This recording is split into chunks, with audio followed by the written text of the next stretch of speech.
ఫలానా పార్టీకి మద్దతు ఇస్తుంది, ఫలానా పార్టీ వాళ్ళకు సర్పంచ్ ఇస్తుంది, ఫలానా పార్టీ వాళ్ళకు ఎమ్మెల్యే ఇస్తుంది, ఒక ఎంపీటీసీ ఇస్తుంది అనేటువంటి కథలు అందరూ చెప్తూ ఉంటారు. ఇంకొంతమంది విమర్శకులు అయితే తోక పార్టీలు ఈగ పార్టీలు అనేటువంటి పరిభాష మాట్లాడుతూ ఉంటారు. మరి ఎవరికి తోకో ఏ తోకో తెలియదు. కానీ ఈరోజు సిపిఐ ఖచ్చితంగా రేపు వచ్చేటువంటి ఎన్నికల్లో మా పార్టీ శాఖలు ఉన్న ప్రతి గ్రామంలో సర్పంచులు, ఎంపీటీసీలు ఇంకే ఎన్నికలు వచ్చినా అన్ని స్థానాల్లో పోటీ చేయడానికి సిద్ధంగా ఉంది. కమ్యూనిస్టు పార్టీ ఎర్రజెండా ఇప్పటికి కూడా ప్రజల మధ్యలోకి వెళ్ళి ఎన్నికల్లో ప్రజలకి మా వాయిస్ని వినిపించడానికి మేము పోవాలని నిర్ణయించుకోవడం జరిగింది. ఖచ్చితంగా జెడ్పీటీసీ కానీ, ఎంపీటీసీ కానీ, సర్పంచులు కానీ, లేకపోతే మున్సిపాలిటీలు ఉన్నటువంటి ప్రాంతాల్లో జరిగేటువంటి అన్ని కౌన్సిలర్లు ఇతర వాటిపైన కూడా కమ్యూనిస్ట్ పార్టీ గుర్తుల మీద పోటీ చేసిన దానికి కంకి గుర్తుల గుర్తుతో సర్పంచులు, వార్డు మెంబర్లు ఇలా ఏ స్థాయిలో ఆస్కారం ఉంటే ఆ స్థాయిలో మా పార్టీ సభ్యులు ఉన్నటువంటి ప్రతి గ్రామంలో కూడా పోటీ చేయడానికి మేము సిద్ధంగా ఉన్నాం. మాకు పొత్తులు మేము ఎవరికి పొత్తులకు ఆశించడం లేదు. మాకు ఎవరు పొత్తులు కావాలంటే మా రాష్ట్ర జిల్లా వాటితో మాట్లాడుకున్న తర్వాత వస్తారు. కాబట్టి ఆ రకంగా దీన్ని మేము తీసుకెళ్ళడానికి మా పార్టీ నాయకత్వం అంతా కూడా ఆల్రెడీ దీన్ని జిల్లా మహాసభల ముందే ఇదంతా కూడా ప్రిపరేషన్ చేసుకోవడం జరిగింది. తర్వాత ఈ నెల 19, 20, 21, 22 ఈ మొత్తం 4 రోజుల పాటు కుత్బుల్లాపూర్, హైదరాబాద్ మేడ్చల్ జిల్లా కుత్బుల్లాపూర్లో మా పార్టీ రాష్ట్ర 4వ మహాసభలు జరగబోతున్నాయి.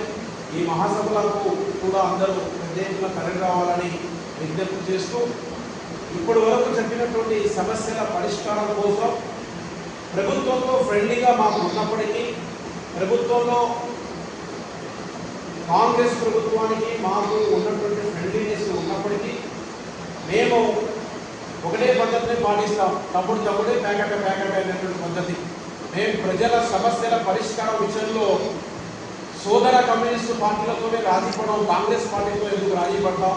ఖచ్చితంగా భవిష్యత్ అంతా కూడా ప్రభుత్వం ప్రజా సమస్యలు పరిష్కరించకపోతే రాబోయే కాలం అంతా కూడా ఉద్యమాల కాలమే, పోరాటాల కాలమే.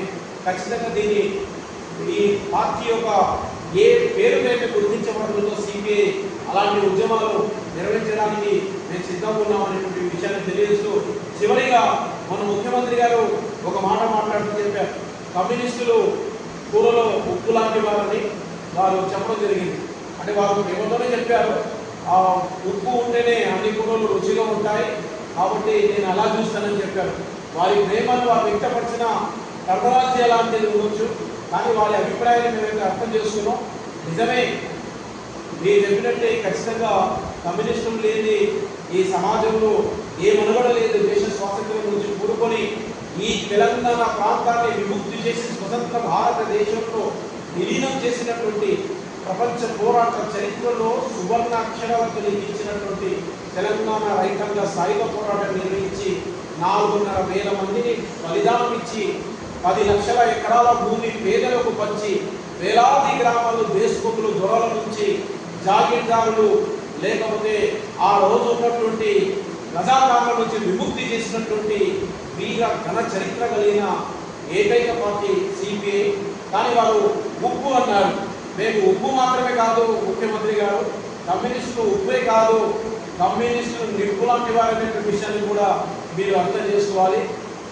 ఆ విషయంపైన ముఖ్యమంత్రి గారు కూడా చేయాలని కోరుతూ ఖచ్చితంగా వచ్చేటువంటి రోజుల్లో పెద్ద ఎత్తున పోరాటాలకు సిద్ధంగా మేము ప్రజలకు వెళ్తామని, ప్రజల సమస్యల పరిష్కారం వైపు అన్ని విధాలుగా ప్రయత్నం చేస్తామని, ఇప్పుడు ఈ రాష్ట్ర ప్రభుత్వం ఏదైతే ప్రతిష్టాత్మకంగా భావించిందో ఇంద్రమ్మ గృహాలు ఎందుకో జిల్లా వ్యాప్తంగా అన్ని నియోజకవర్గాల్లో ఇంద్రమ్మ గృహాలకు సంబంధించినటువంటి క్లారిటీ వస్తే ఈ కొల్లాపూర్ నియోజకవర్గంలో మాత్రం ఇంద్రమ్మ గృహాలకు సంబంధించి క్లారిటీ రావట్లేదు. అది పెద్ద సస్పెన్స్ లాగా కొనసాగుతుంది.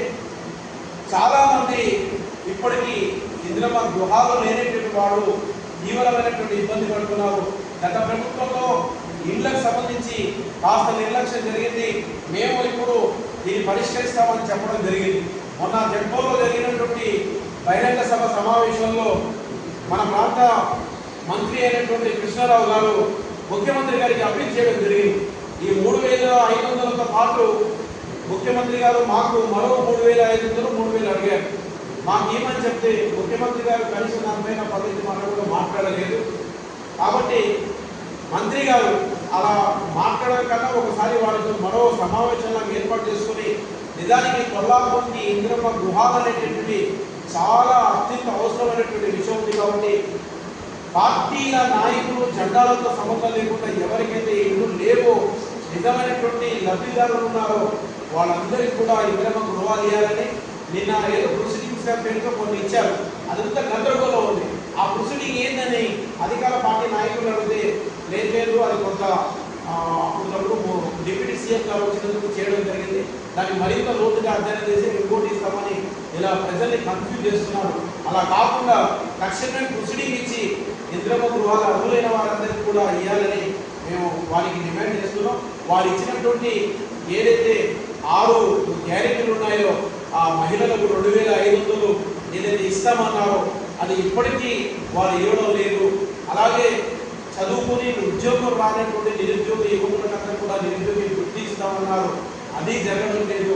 వీటన్నిటిపైన కూడా రాష్ట్ర ప్రభుత్వం దృష్టి పెట్టాలని వారు ఆ వైపుగా ఆలోచన చేస్తేనే బాగుంటుందన్నటువంటి విషయాన్ని మేము చేస్తూ అలాంటి లేని పక్షంలో ఖచ్చితంగా సిపిఐ ఆధ్వర్యంలో వీటన్నిటిపైన మేము పోరాటాలకు సిద్ధమవుతున్నటువంటి విషయాన్ని తెలియజేస్తూ ఇంకో విషయం ఈ సంబంధిత శాఖ మంత్రి పోగులేటి శ్రీనివాసరెడ్డి గారు మాట్లాడుతూ మొన్నే చెప్పారు, ఎక్కడైనా ఒక్క ఊర్లోనైనా సొంత ఇల్లు బ్రహ్మాండంగా ఉండి ఎవరైనా ఇల్లు కట్టుకున్నట్టు వారికి ఇంద్రమ్మ ఇల్లు కనుక వస్తే ఆ సంబంధిత అధికారులైన ఎంపీడీఓలను ఇతరులను సస్పెండ్ చేస్తామని ఒక పెద్ద మాట చెప్పడం జరిగింది.